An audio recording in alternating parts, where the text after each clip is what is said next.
বয়ে জুবিনদাৰ প্ৰপাৰ্টি লৈ কি কথা কৈছে আপোনালোকে শুনক, তাৰপৰা দুখাৰমান ময়ো ক'ম। মানে জুবিনৰ সপোনৰ ঠাইখন আমাৰ খাৰঘুলিৰ প্ৰপাৰ্টিটো আমি আগবঢ়াই দিবলৈ লৈছোঁ ট্ৰাষ্টৰ নামত।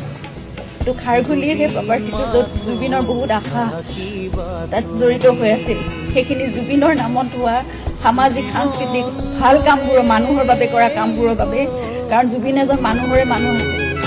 গৰিমা বৈ স্পষ্টভাৱে কৈছে যে খাৰঘুলিত থকা প্ৰপাৰ্টিটো চব মানুহক দান দিব বিচাৰিছে, মানে দুখীয়া চুখীয়া মানুহবিলাক চবকে তাইক দি দিছে। কিন্তু এটা কথা কৈছোঁ মই, জুবিন গাৰ্গ এনেকুৱা এজন মানুহ আছিলে যোনজনে নেকি নিজৰ কথা নাভাবি চবৰ কথা ভাবিছিলে।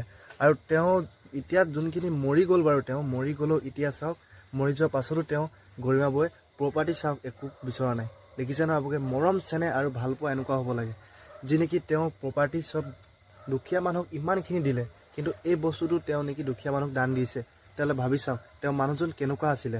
আৰু হয়, কিছুমান কথা দুখ লাগে যে স্পষ্টভাৱে মানে এতিয়ালৈকে তেওঁ ন্যায় পোৱা নাই।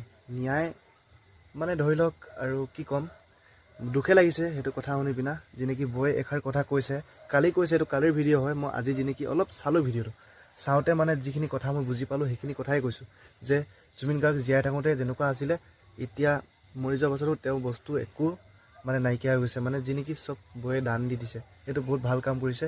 আৰু জীয়াই থকা কেইদিনত তেওঁ আমাৰ সদায় হৃদয়ত আছে, আৰু এতিয়াও তেওঁ আমাৰ হৃদয়তে থাকিব। জয় জুবিন দা, জাষ্টিক ফৰ জুবিন গাৰ্গ।